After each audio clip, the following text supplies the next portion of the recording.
Bismillahirrahmanirrahim. Assalamualaikum warahmatullahi wabarakatuh.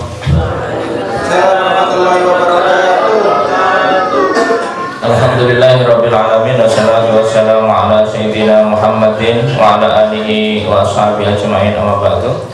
Bapak-bapak, ibu-ibu, saudara-saudara sekalian yang berbahagia, alhamdulillah hari ini kita bisa mengaji kembali tentang kitab Tafsir Jalalain. Bismillahirrahmanirrahim. Wa in qulna adkhulu hadhil qaryata faqulu minha haitsu syi'tum ragadan wadkhulul baba sujjada wa qulu khittatun naghfir lakum khotoyakum wa sanazidul muhsinin.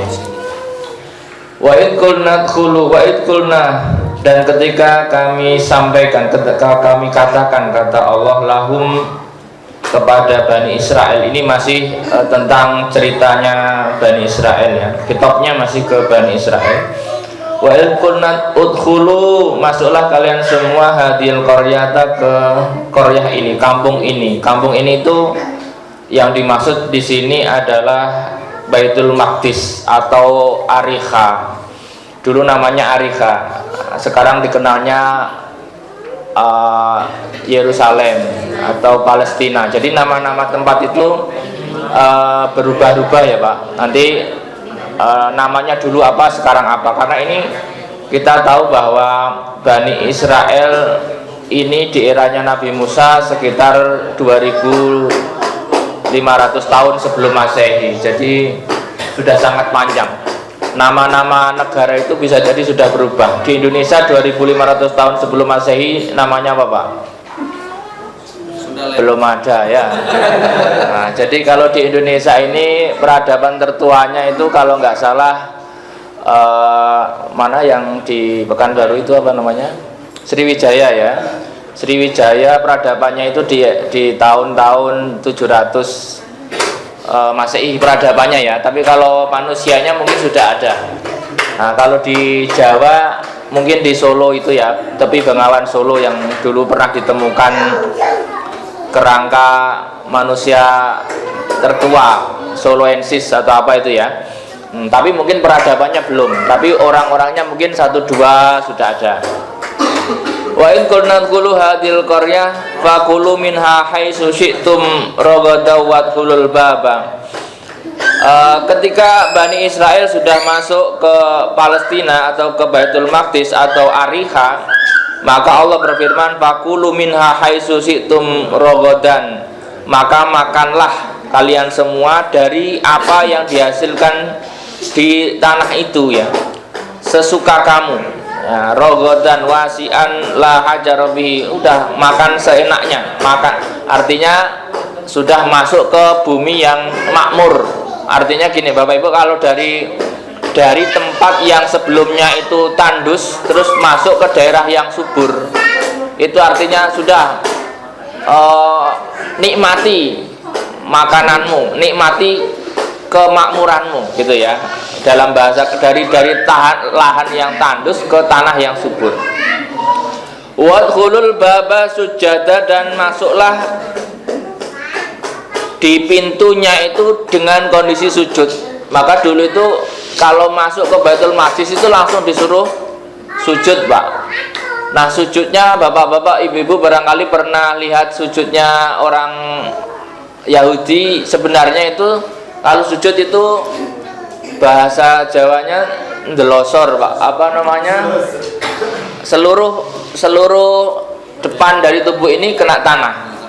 Nah, kalau orang Islam sujudnya hanya 7 titik yang harus kena tanah, 7 titik ya, telapak 2, dengkul 2, telapak kaki 2, sama jidat Pak ya, sama batuk ya. Kalau hidung tidak harus, karena tidak semua punya hidung yang panjang. Takutnya kasihan yang hidungnya ini sudah pakai kacamata, hidungnya pesek misalnya ya, itu kacamatanya bisa tergores. Nah, makanya cukup 7, dan itu harus. Kalau dalam Islam sujud, kalau 7 anggota ini nggak nyentuh tanah, sujudnya tidak sah. Makanya jangan sampai pas sujud itu jengking kakinya. Biasanya ada orang sujud itu jengking kakinya. kakinya diangkat. Tapi nanti kalau yang masih begitu tolong dikembalikan ke tanah ya Pak, telapak kakinya. Kalau misalkan telapak kakinya nggak bisa nempel tanah gimana? Ya kalau sudah usaha terus nggak bisa, nggak apa-apa Pak. Kan ada orang itu ketika sujud nggak bisa dipaksa. Misalnya ada yang nggak bisa di ini kan, harusnya yang kena itu telapak kaki. Nah telapak kaki itu meskipun hanya jempolannya saja tidak apa-apa Pak. Jempol kakinya saja itu tidak apa-apa. Yang penting bisa. Tapi kalau ngangkat semua, nah itu Pak repot nantinya. Urusannya malaikatnya bingung, dianggap sah apa enggak. Kalau secara fikih tidak sah. Tetapi secara yang lain ya urusan lain. Malaikat hanya mengikuti pola fikih Pak. Jadi malaikat mencatat sah dan tidaknya itu sesuai dengan fikihnya. Jadi kalau nggak sah ya malaikat nulisnya sujudnya ngangkang. Nah nanti urusan sah tidaknya dikembalikan kepada Allah. Wadkhulul baba sujada ay munkhinin ya, sujud wa qulu, dan mintalah ya dan berdoalah ya, mau disuruh berdoa, bersujud dan berdoa ya, khittatun ay takhutu anna khotoyana, dan mintalah atau memohonlah apa pengampunan dari kesalahan. Jadi ketika masuk tempat ibadah disarankan sujud dan mohon ampun ya. Maka kemudian apa? Khittatun nakfir kami ampuni ya. Ayyukfar, atau dalam qiraah lain ada yang mengatakan yukfar, ada yang mengatakan tukfar. Nanti Bapak Ibu kalau pengen tahu kok bacaannya banyak, nanti dalam ilmu qiraat itu dulu nggak ada titik-titiknya Pak. Jadi bisa dibaca nakfir, bisa dibaca yukfar, bisa dibaca tukfar, karena dulu itu ya ba nun itu nggak ada titiknya, sama begini. Nah, dan qiraah nanti ada qiraah sab'ah, ada qiraah yang banyak. Nanti kapan-kapan kalau Bapak Ibu pengen tahu, monggo nanti main ke kampus bisa biar diterangkan ya. Memang agak susah. Makanya nanti kalau Bapak Ibu mendengar orang lain bacanya yukfar atau tukfar itu tidak apa-apa, karena intinya sama, cuman cara pengambilan ininya berbeda. Mabdiyan lil maf'ul bihi ma lakum khotoyakum wa sanazidul muhsinin. Orang yang sujud dan minta ampun, maka otomatis kalau dari ayat ini ya, kalau dari ayat orang kalau sudah sujud terus minta ampun itu insya Allah mengampuninya. Jadi makanya bagaimana cara supaya dosa-dosa kita cepat habis? Bersujud dan minta ampun. Nah, orang kalau sudah bersujud minta ampun itu layak diampuni. Tapi ini kepada Allah ya Pak. Kalau kepada manusia nggak harus sampai sujud-sujud. Makanya kalau orang minta ampun kepada orang sampai sujud-sujud itu tidak sehat. Ya, melebihi permintaan ampun kepada Allah ya. Walakum lakum khotoyakum bahasa nazidul muhsinin, dan akan kami tambah apa?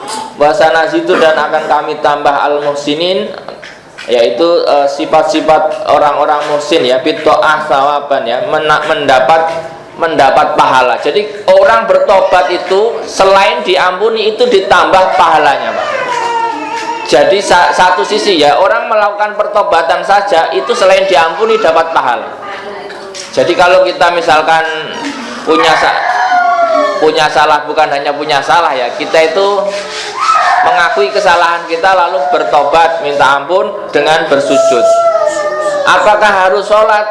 Kalau dalam Islam ya memang harus sholat sebaiknya. Tapi kalau dalam agama lain, agama Bani Israel ya sujudnya tadi seperti itu ya, berat sekali sujudnya. Kalau tempatnya bersih masih enak seperti ini, tapi kalau tempatnya kayak tempatnya masih tanah ya kotor gitu ya. Makanya orang Islam itu kalau disuruh sholat kan pakai sajadah yang simpel itu cukup. Tapi kalau orang agama lain misalnya kalau sholat, coba bayangkan Pak, sujudnya harus jepapang, apa bahasanya itu ya, delosor jepapang ya Bu ya, apa bahasanya itu ya. Nah, mengkurep tapi dengan kondisi yang telentang tapi kebalik loh. Kalau telentang kan melumah, ini mengkurep. Betapa repotnya Pak. Sebenarnya kita sudah disimpelkan, sujudnya sudah didiskon luar biasa, sholatnya didiskon di Isra Mi'raj yang harusnya 50 jadi 5. Sujudnya seperti itu. Sebenarnya kita itu sudah sangat-sangat menikmati apa istilahnya updating ibadah ya, yang lebih mudah sesuai dengan zamannya. Fabaddalal ladzina dzalamu minhum, maka sebagian orang-orang zalim dari mereka itu mengganti apa? Qaulan ghairal ladzi qila lahum, ucapan-ucapan yang tidak diberikan kepadanya. Artinya mengganti wahyu yang diberikan kepadanya ya. Faqalu, apa itu? Habbatun bisa'ratin wa dakhalu yasqifuna ala istizaihim dan sebagainya ya. Di sini mereka berkata ya habbah bisa'ratin wa dakhalu yasqifuna ala istizaihim. Semacam-macam lah kira-kira anunya ya. Fa anzalna 'alal ladzina dzalamu, maka kami turunkan kepada orang-orang zalim fihi wa tudhair maudhi'ul mutar mubalagha rizan, yaitu apa? Adaban aitaunan minas sama'i bima kanu yafsukun. Maka dengan kelakuan-kelakuan seperti itu Allah itu memberikan adab kepada mereka berupa adab atau taun itu ya wabah ya, atau kalau zaman sekarang disebutnya mungkin pandemi atau virus atau apa ya, ay khurujihim an nitu'a bahala kaminhum bisa'atin sab'una alfan au aqal. Bahkan karena kesalahan-kesalahan itu maka langsung diadab, dan pada satu waktu itu meninggal 70.000 orang. Jadi kalau zaman dahulu itu kalau orang bermaksiat sudah merata maksiatnya itu langsung dimusnahkan, Pak. Jadi apa ya bahasanya? Di era-era sebelum Islam itu kalau orang melakukan kemaksiatan kok sudah maksimal, artinya itu mayoritas melakukan kemaksiatan, maka itu dilakukan pengadaban massal atau dilakukan pemusnahan massal. Berbeda dengan di eranya Islam. Di eranya Nabi Muhammad itu nanti dalam ayat lain dikatakan bahwa berbeda dengan orang Islam itu nanti diakhirkan. Makanya kalau orang Islam melakukan kesalahan pun barangkali adabnya itu enggak langsung saat itu, tetapi ditunda ataupun barangkali bisa bertobat. Jadi ada potensi kesempatan bertobat sangat panjang bagi kaum mukminin di era-era sekarang dibanding di eranya Nabi Musa. Di eranya Nabi Musa itu kesempatan bertobat itu waktunya pendek. Kalau nggak segera bertobat masih ndablek, dimusnahkan. Jadi ngeri, Pak, kalau zaman dulu itu. Nah, ketika dimusnahkan apakah dosanya habis?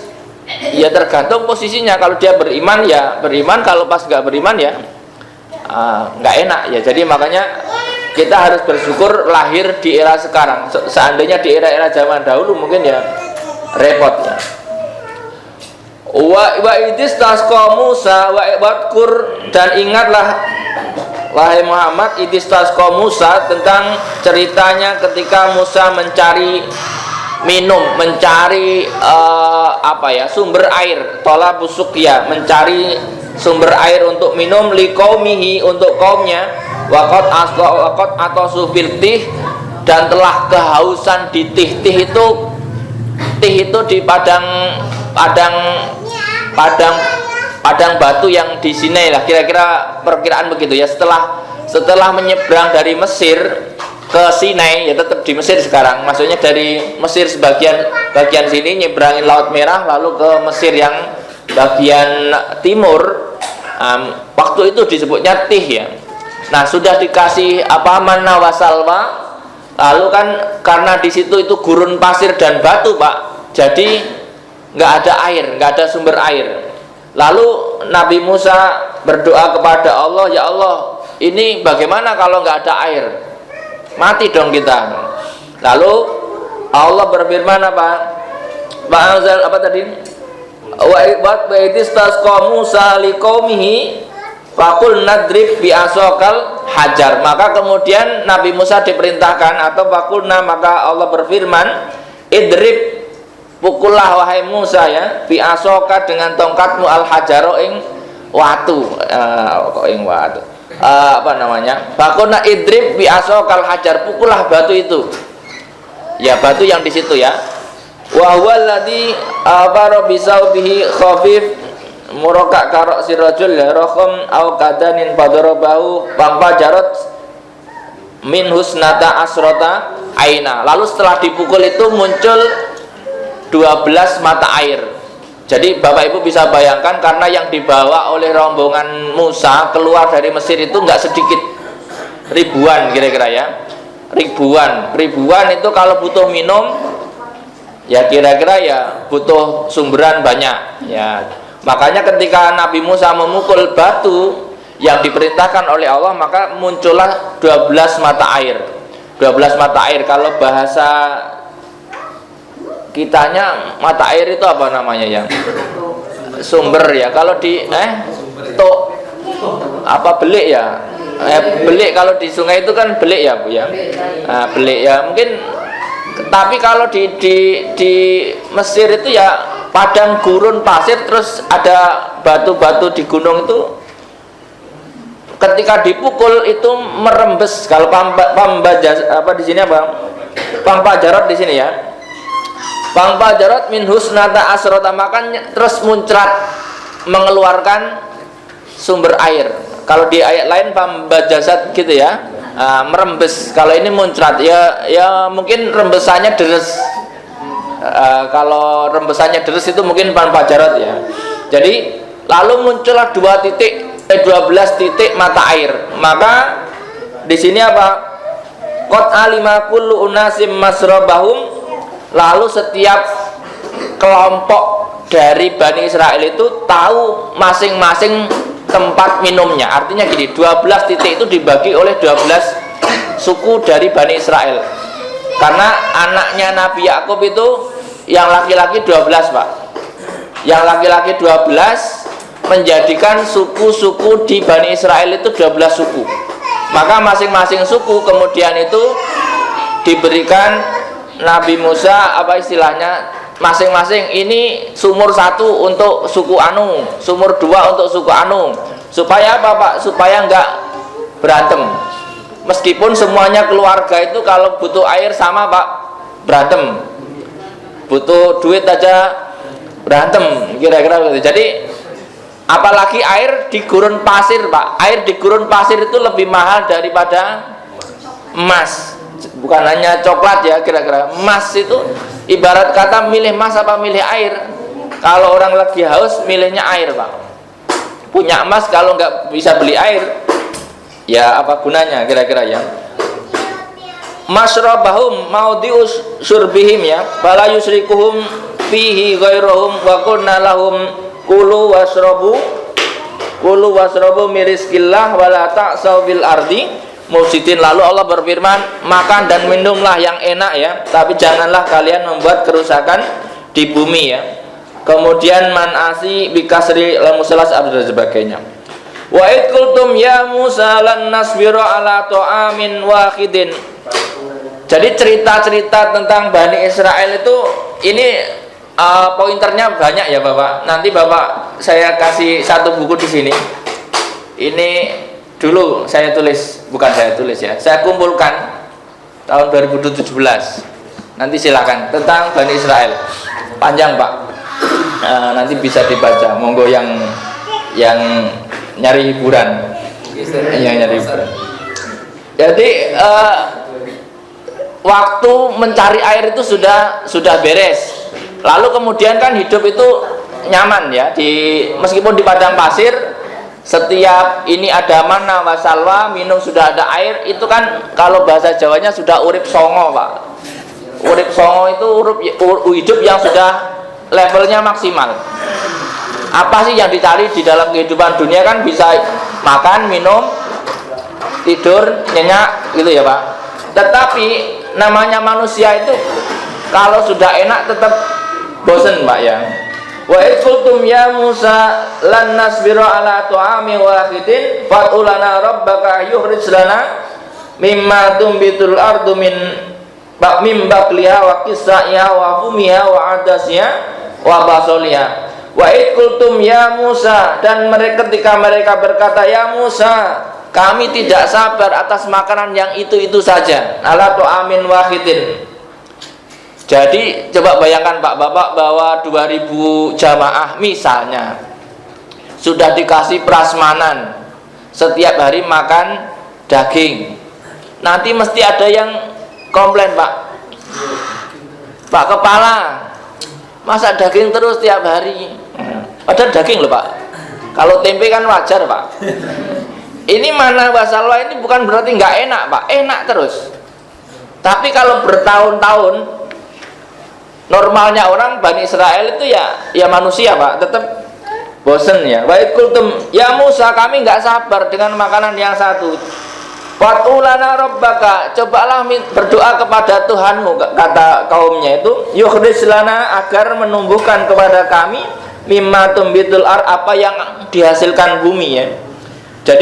Jadi gini, sebenarnya sih nggak menolak dengan makanan itu. Bani Israel itu cuma bilang gini, Musa, masa makanan gini-gini terus, cobalah kamu berdoa kepada Tuhan supaya apa istilahnya daerah sini itu bisa ditanami dan tumbuh-tumbuhan yang menghasilkan makanan.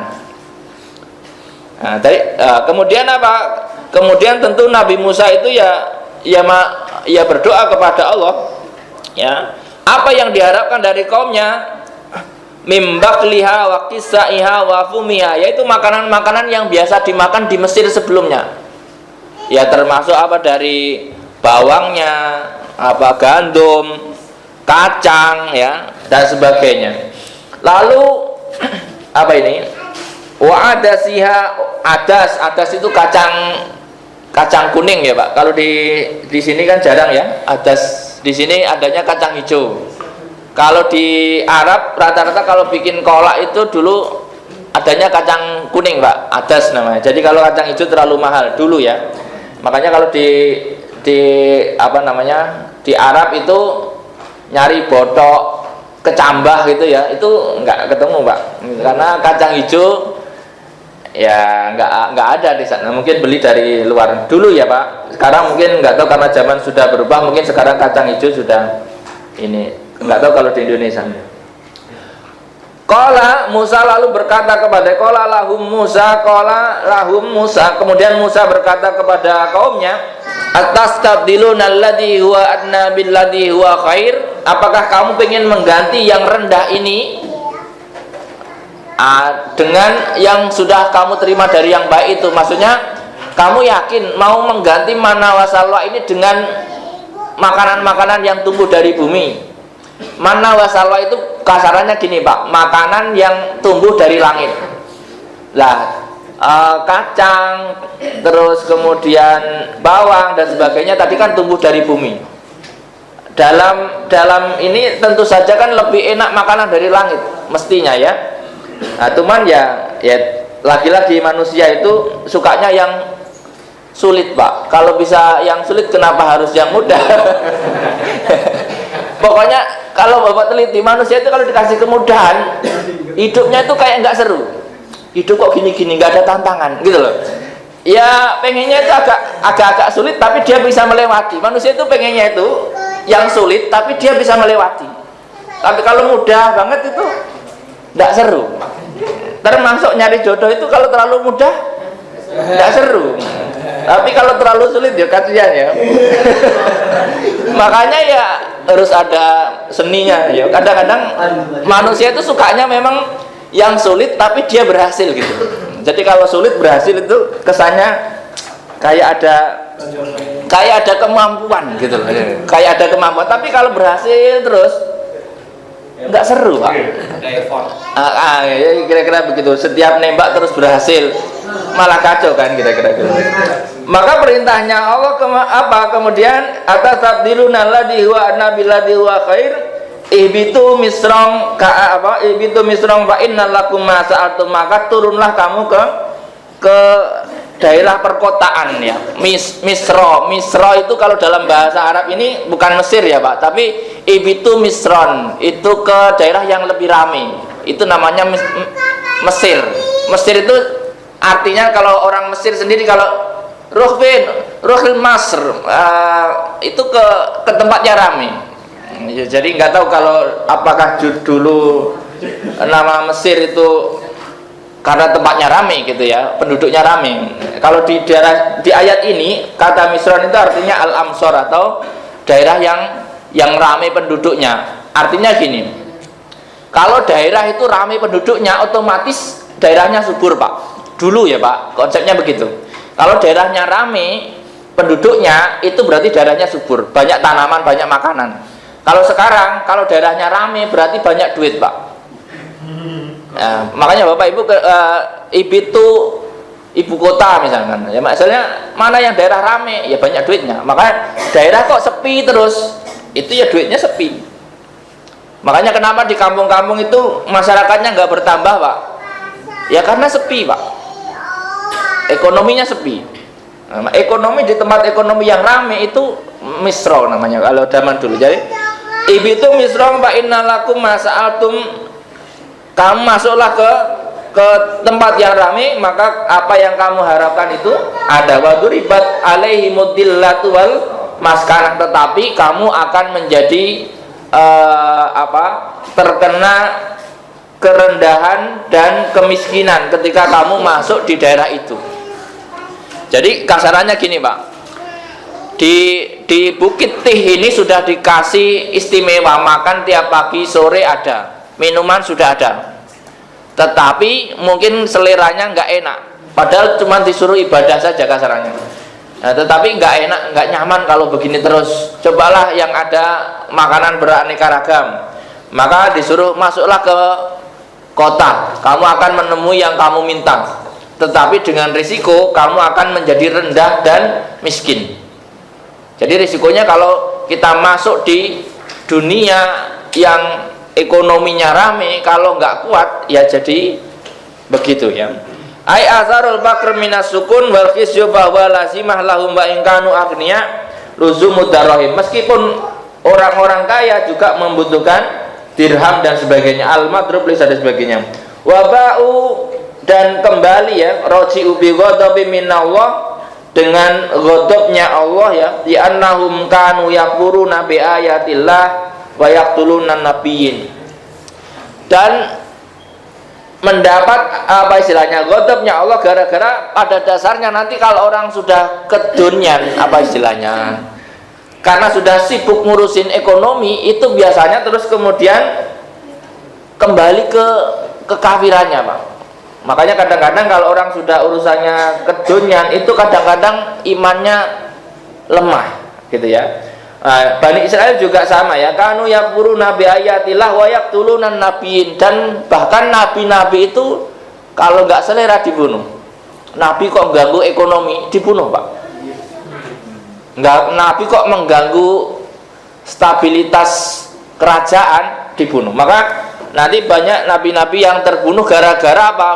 Nabi itu memberikan fatwa yang tidak sesuai dengan selera apa istilahnya pemimpinnya waktu itu, sebagaimana Nabi Zakaria wa Yahya bi ghairi haqqin, membunuh nabi tanpa hak. Artinya apa? Nabinya nggak salah tapi dibunuh. Dzalika bima asaw wa kanu ya'tadun, itu karena apa? Karena maksiat mereka, dan mereka itu melampaui batas ya dalam bermaksiat.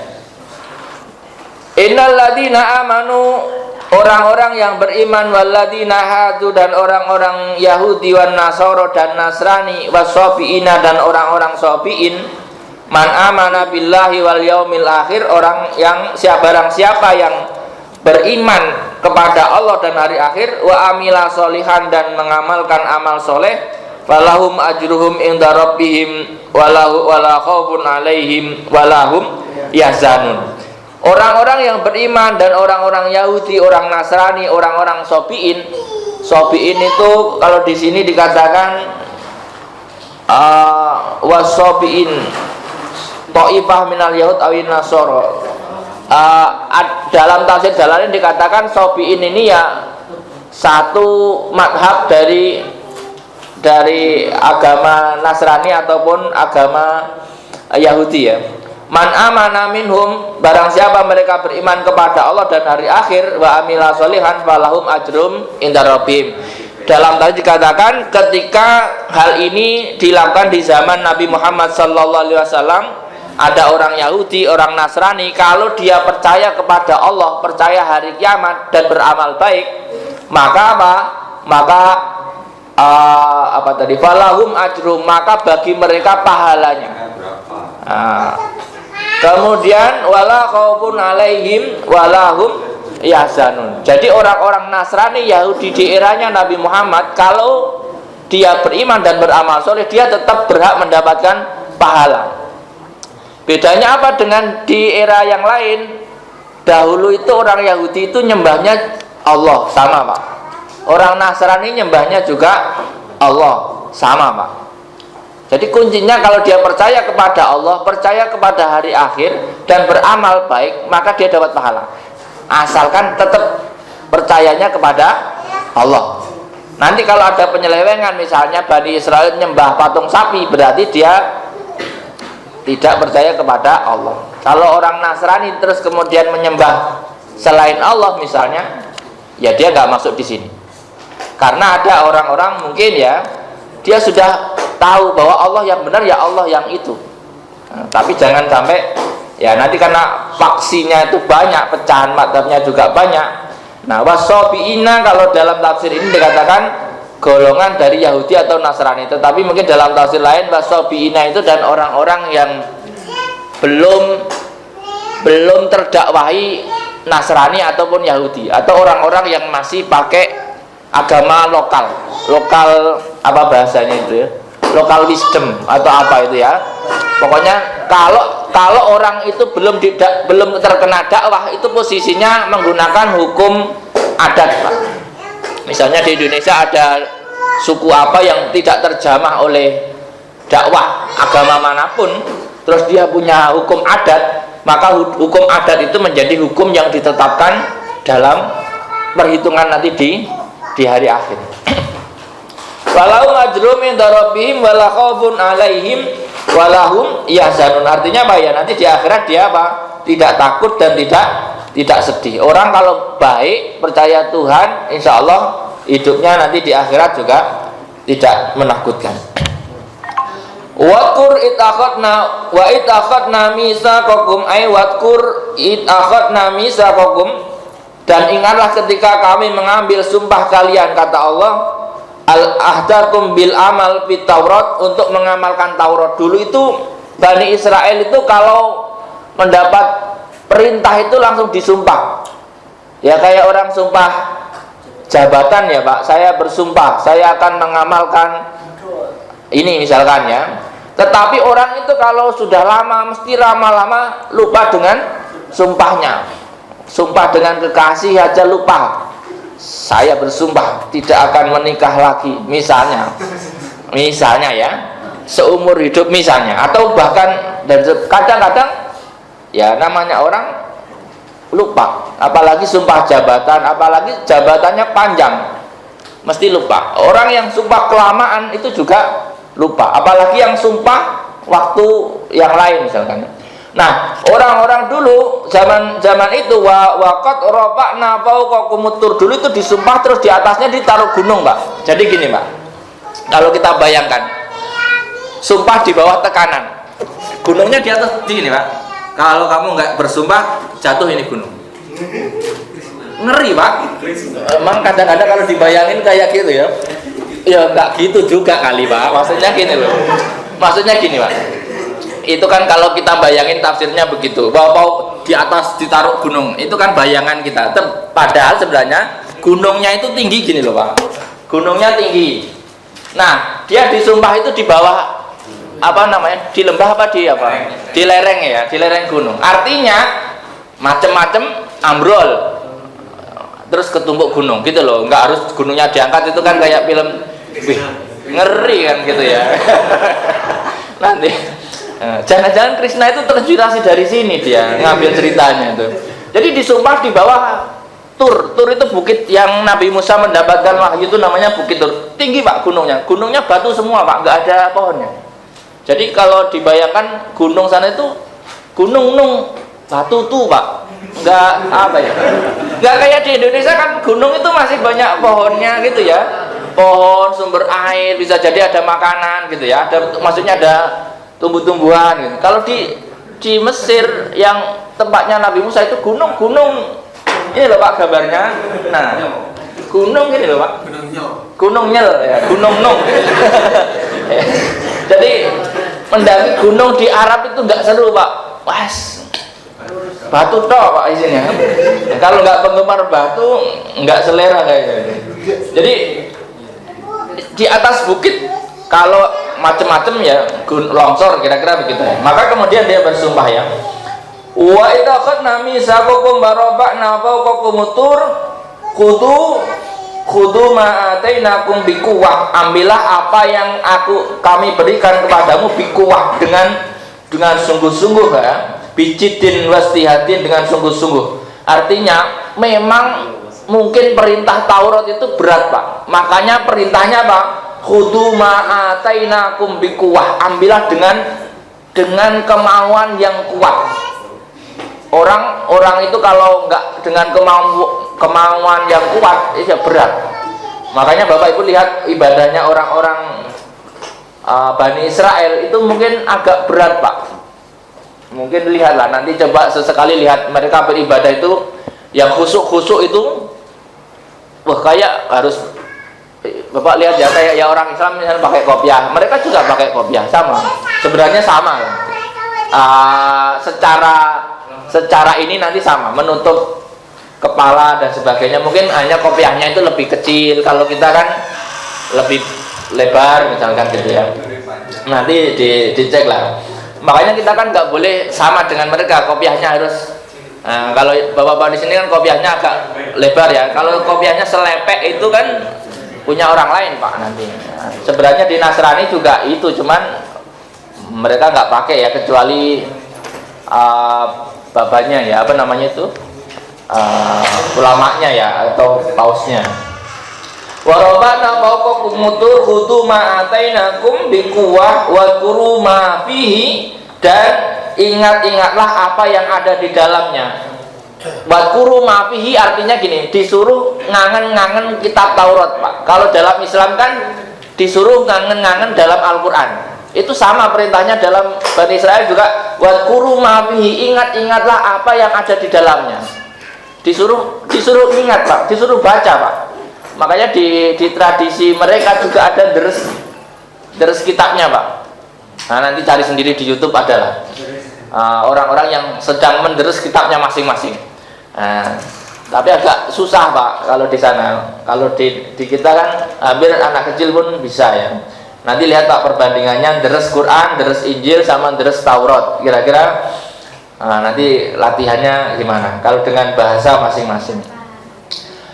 La'allakum tattaqun, kalau dalam bahasa Jawa la'allakum ini menawa-menawa. Kalau dalam bahasa Indonesia itu supaya.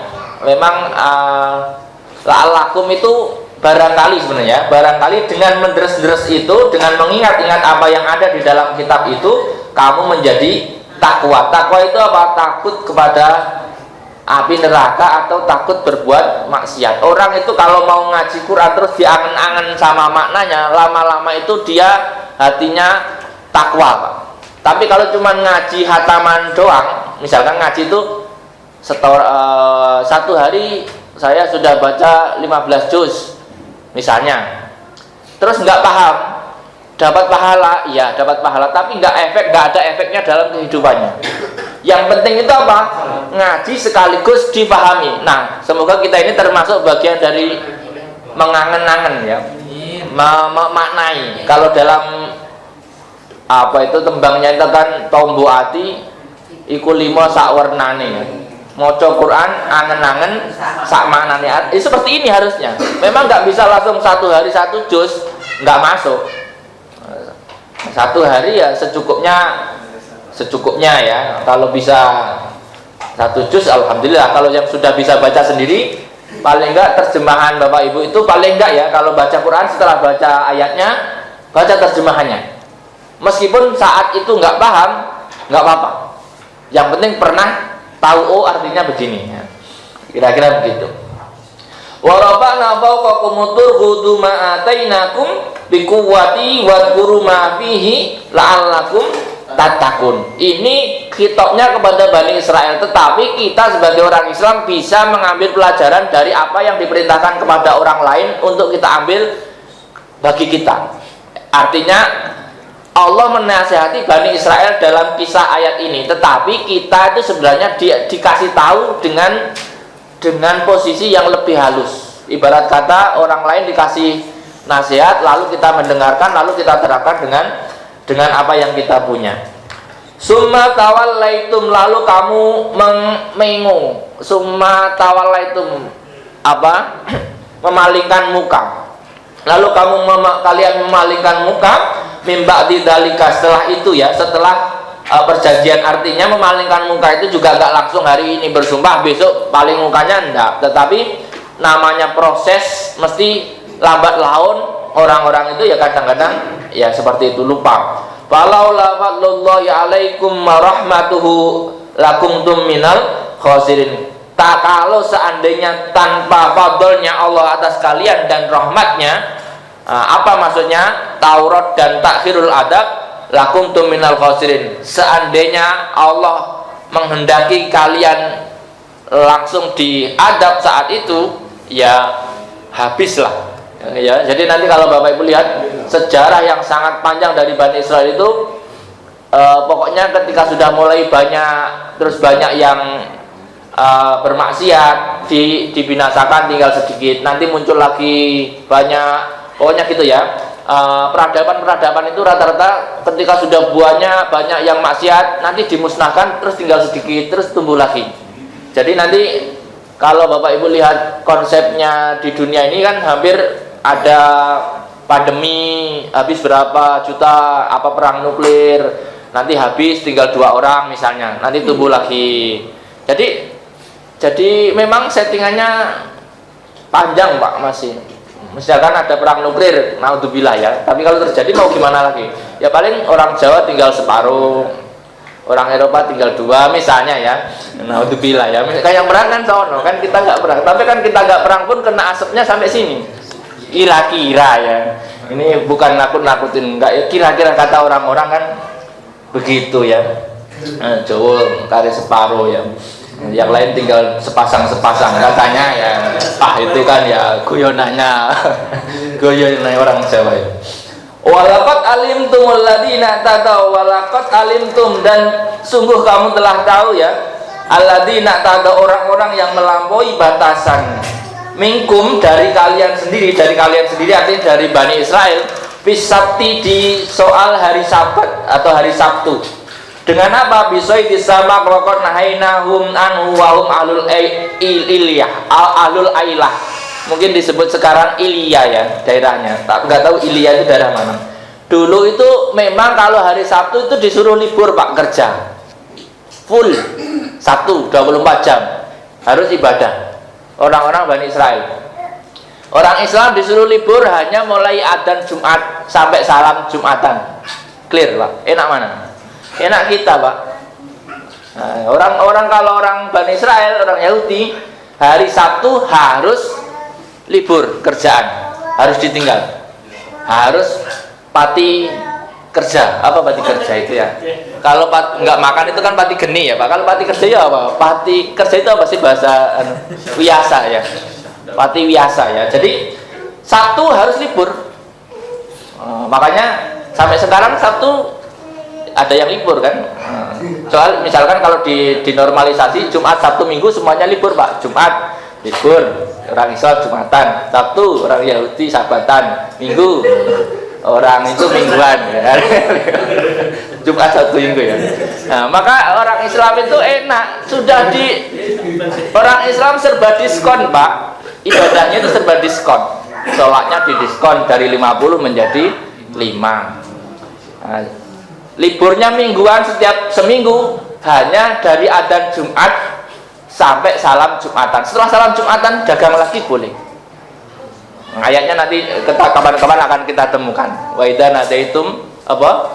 Ila sholati dan sebagainya. Pokoknya kalau belum adzan jualan itu masih sah.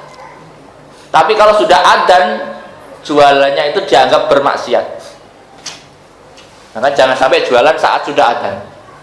Jadi kalau ke warung, tolong sebelum adzan, kalau sudah adzan repot bayar, kena maksiat, nggak bayar dimarahin yang punya warung. Nah, solusinya gimana? Ya kalau ke warung kasih duit dulu. Jadi pas adzan masih makan nggak masalah, kan saya nggak jualan, saya sudah proses makan. Tapi ini fikih ya. Jadi sebaiknya lebih aman ya, jangan transaksi saat sudah adzan Jumat sampai salam Jumatan. Dan pertama pokoknya adzan. Pokoknya adzan ya. Mau adzan pertama, adzan kedua, pokoknya adzan. Di sini pokoknya kalau adzan ayatnya jelas ya. Idza nudiya lis-shalah. Pokoknya kalau adzan itu kan panggilan salat ya sudah. Adzan Jumat itu pokoknya yang pertama mestinya ya. Kalau adzan terakhir, adzan kedua bisa jadi. Nah, pokoknya kalau sudah adzan, usahakan kalau sudah Jumat jangan transaksi. Lalu bagaimana kalau kita dalam perjalanan? Nah, diskon kalau dalam perjalanan. Lagi safar, Jumat malah nongkrong di kafe misalnya. Kan nggak apa-apa di rest area. Safar ya Allah. Malaikat juga tahu. Nah. Bagulna lahum kunu kiradatan khasin, maka kami sabda kepada mereka, kunu jadilah kalian semua kiradatan, menjadi kera, khasiin yang apa? Mubidina fakanu halaku ba'da salasati ayam, ya jadilah kera yang seperti itu ya. Lalu binasa setelah 3 hari. Jadi orang-orang yang melanggar hari Sabat itu dulu langsung dimatikan, Pak. Sebelum mati itu jadi kera. Ini bukan teorinya Darwin, kita orang yang menganggap manusia keturunan kera ya, Pak. Jangan kemudian dicocok-cocokin, oh jangan-jangan Darwin ini tuh ketemu keranya ini. Enggak, beda ya. Ini orang yang di bahasa Jawanya itu apa? Di sabdo, apa namanya? Dikutuk ya. Dikutuk jadi kera itu setelah 3 hari mati. Jadi ini dalam tafsiran ini ya. Jadi sebelum mati 3 hari itu dia berubah menjadi kera. Apakah ini kera sakti? Tidak, ini nggak kera sakti, Pak. Keranya mati. Nah, jadi orang Bani Israel yang melanggar hari Sabat waktu itu zaman itu langsung menjadi kera mukanya. Oh ngeri, Pak. Dulu itu kalau maksiat langsung jadi kera. Coba sekarang, Pak, melanggar hari Jumat jadi kera. Wah, banyak kera, Pak. Repot ya. Maka kita itu beruntung karena nggak sekeras itu cara mendidiknya. Ibarat kata itu cara pendidikan kita itu sudah pendidikan yang sangat modern. Ya kayak orang tua dulu lah. Semakin kesini cara mendidik anaknya itu kan semakin modern. Zaman bapak saya ketika didik lebih keras daripada bapak saya didik saya. Dan lebih keras lagi mungkin ke atasnya. Kalau sekarang kan anak-anak sekarang mana ada yang disabetin, Pak? Enggak ada pelanggaran HAM, Pak. Sudah masuk apa itu pelindungan anak ya. Dulu mana ada perlindungan anak? Wah, dulu itu mesti ada cerita. Jadi saya itu masih ngerasain menjalin ranting-ranting pohon, itu biasa bagi saya. Tapi itu sekarang itu kayak nggak cocok diterapkan ya. Nah, kalau dulu itu kayaknya kalau nggak gitu tuh nggak seru ya. Itu hampir setiap masa di era barengan saya mungkin ngerasain rasanya menjalin kalau yang di pesantren, atau ngerasain ranting pohon lah paling nggak, kecuali ranting pohon bambu saja. Kalau pohon pentung bambu ngeri, Pak, awet, Pak, di sini. Nah, kalau ranting-ranting pohon yang lain itu kan masih cukup ya waktunya, masih nggak terlalu lama sakitnya ya. Nah, kemudian apa? Kunu qiradatan khasiin faja'alnaha nakalan lima baina yadaiha, maka kami jadikan kasus seperti itu atau hukuman seperti itu aidil kal uqubah, nakalan, sebuah ibrah, sebuah pelajaran ya, mani'atan manirtaka bamislama amilu, agar orang-orang tidak melakukan seperti itu. Sebenarnya ketika ada adab-adab yang menimpa suatu kaum, artinya kita itu mendapat pelajaran agar tidak seperti itu. lima baina yadaiha wa ma khalfaha, ya, untuk orang-orang yang waktu itu atau orang-orang selanjutnya. Al umam allati fi zamaniha wa ba'daha. Wa mau'idatan lil muttaqin, dan menjadi mau'idah, menjadi mau'idah kepada orang-orang yang bertakwa. Kepada Allah, ya. Wa khassu bidzikri li annahum al muntaqimin bi khilafi ghairihim. Kenapa dikhususkan kepada mereka, ya? Karena mereka itulah yang mungkin melakukan hal-hal demikian. Wa iqala Musa liqaumihi ay wadkur iqala Musa liqaumi, dan ingatlah wahai Muhammad ketika Musa berkata kepada kaumnya. Ada masalah apa lagi? Ini cerita lain lagi, Pak. Jadi sepenggal-sepenggal ini ceritanya banyak. Ketika Musa berkata kepada kaum, innallaha ya'murukum an tadbahu baqarah, sesungguhnya Allah menyuruh kalian menyembelih sapi. Qalu atattakhiduna huzwa, wahai Musa, mereka berkata, atattakhiduna huzwa, apakah kamu akan menjadikan ini bercandaan, wahai Musa? Qala a'udzu billahi an akuna minal jahilin, saya berlindung dari Allah untuk menjadi orang-orang yang bodoh, kata Musa. Gini, Pak, ini ada cerita gini. Dulu terjadi pembunuhan, nggak sesadis yang di dalam koper kemarin dimutilasi, ya, Pak. Nah, jadi tapi pembunuhan itu tetap sadis. Ada pembunuhan. Waqad qatala lahum qatil la yadri qatiluhu was'aluhu ayatullah ayyubayinahu lahum fada'ahu. Jadi gini, Pak, orang-orang Bani Israel itu suka iseng nguji nabinya, Pak. Ngeri, Pak. Zaman dulu itu nabi suka diisengin, dites, Pak. Sebenarnya ngisenginnya tapi kacau, Pak. Ada orang membunuh. Lalu setelah ada pembunuhan, ini kalau di sini nggak diceritakan, di tafsir lain, itu ditaruh di gerbang perbatasan, Pak, jenazahnya. Nah, perbatasan antara kaum A dan kaum B. Nah, ketika ada jenazah, Pak, potensinya apa, Pak? Akan terjadi perang antar suku.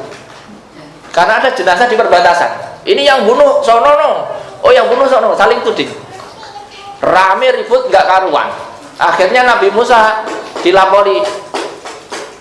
Nabi Musa, ada korban pembunuhan di gerbang perbatasan.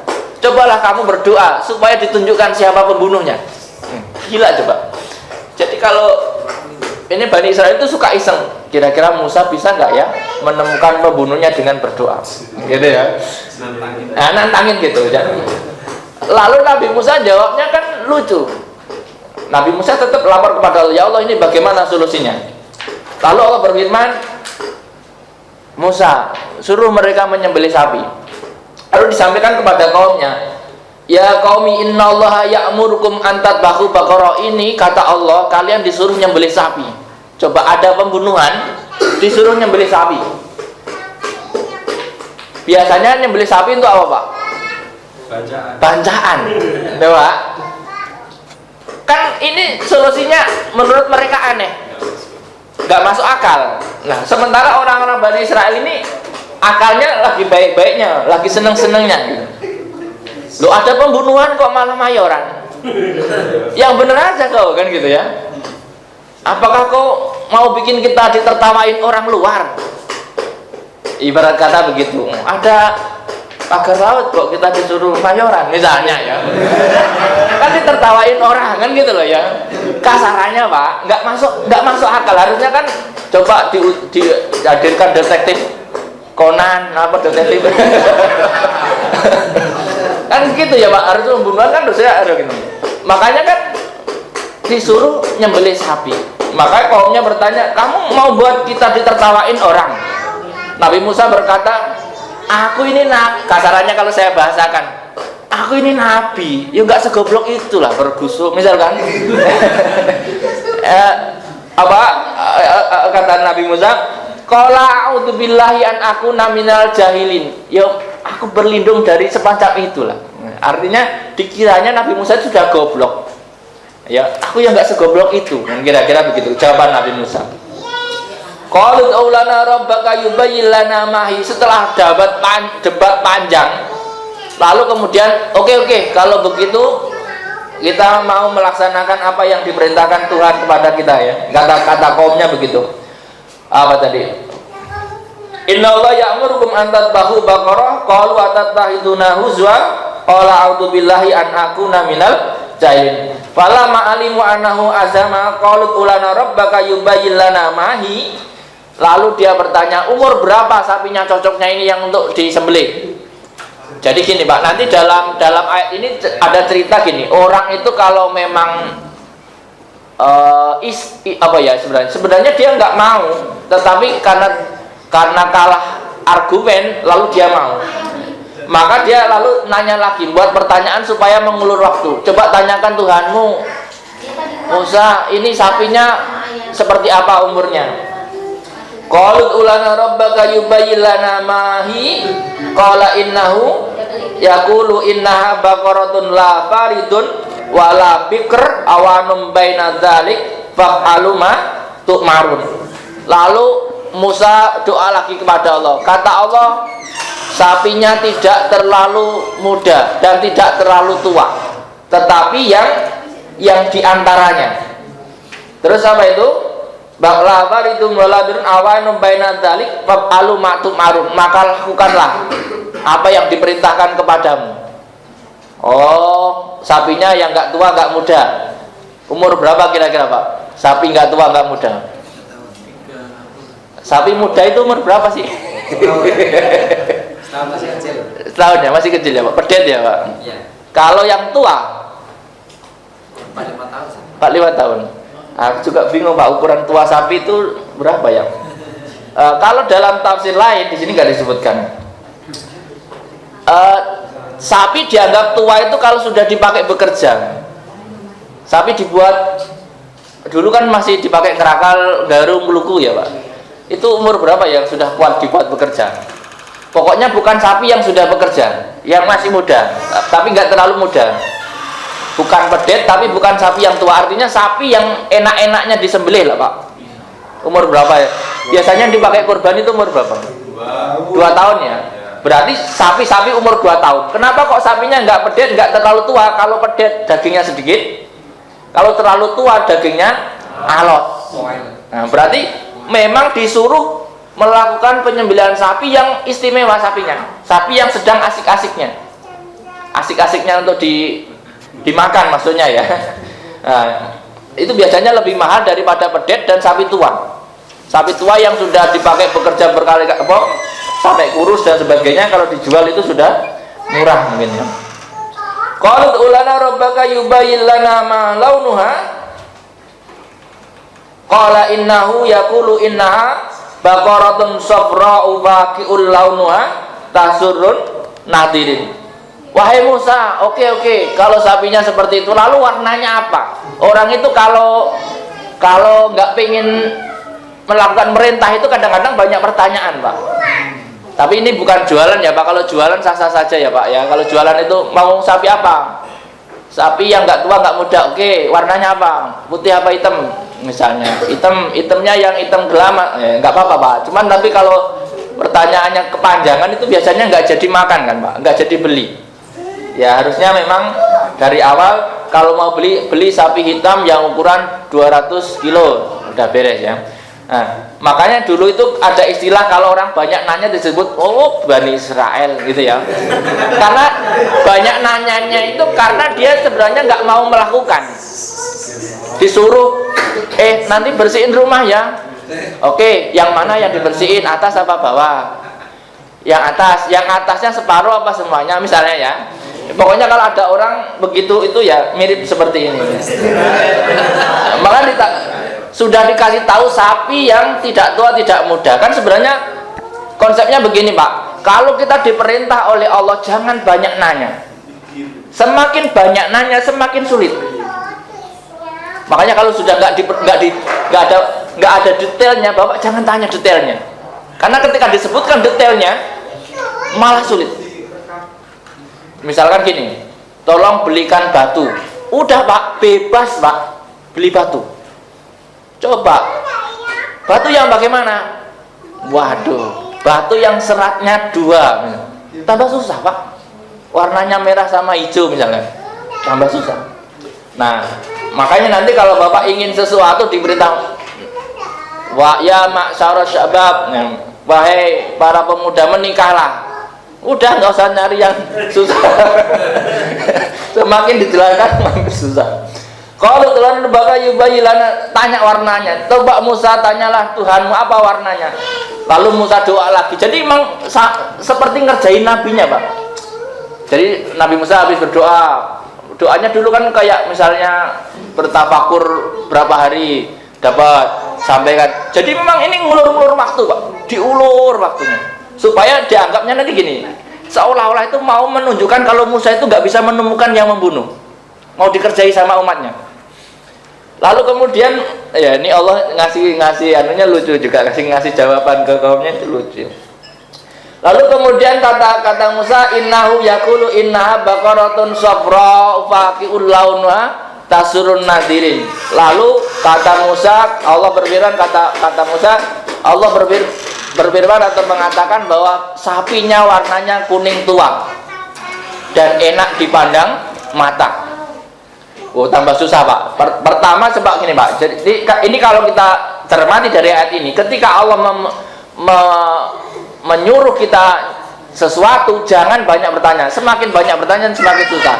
Contohnya kasusnya Bani Israel ini. Pertama, itu Allah nggak minta macam-macam. Sembelihlah sapi, clear, Pak. Apapun harusnya itu sapi apapun bisa. Seandainya dia nggak bertanya. Tetapi karena dia bertanya, semakin disempitkan, semakin sempit. Lalu intinya apa sapinya? Sapinya ya tidak tua dan tidak muda. Warnanya kuning tua, indah dipandang mata. Berarti harus nyari sapi yang mahal, Pak. Sapi yang indah dipandang mata itu kalau sekarang di era kurban itu lemosin, Pak. Coba, Pak, yang harusnya sapi biasa harganya berapa itu biasanya? 20-30 juta jadi lemosin, Pak. Dari ratusan juta. Artinya orang kalau semakin banyak nanya itu semakin berat perintahnya. Itu masih panjang pertanyaannya, Pak. Qalut ulana rabbaka yubayyilana mahiya innal baqarata syaba alaina wa inna insyaallah lamutadun. Masih nanya lagi, ini sebenarnya sapi yang gimana sih, kok saya masih ragu. Pokoknya orang-orang Bani Israil itu begitu. Qala innahu yaqulu innaha baqaratun la dalulun tusirul ardo wa la tasqil harsa musallamatul la syiyata fiha. Qalul ana jita bil haqqi fadabahuha wa ma kadu yaf'alun. Nanti kita lanjutkan pada pertemuan yang akan datang. Ini nanti nggak selesai kalau cerita ini panjang ya. Intinya kalau diperintah oleh Allah jangan sampai kita menawar atau minta penjelasan. Disuruh sholat, udah sholat saja. Jangan kemudian neko-neko. Disuruh 5 waktu, udah 5 waktu. Jangan macem-macem. Mumpung masih muda, disuruh nikah maksimal 4 saja. Jangan macam-macam. Kalau nggak kuat satu saja, udah nggak usah macam-macam. Nanti repot ya, kira-kira begitu. Demikian, semoga ada manfaatnya apa yang kita kaji dari ayat-ayat Al-Quran.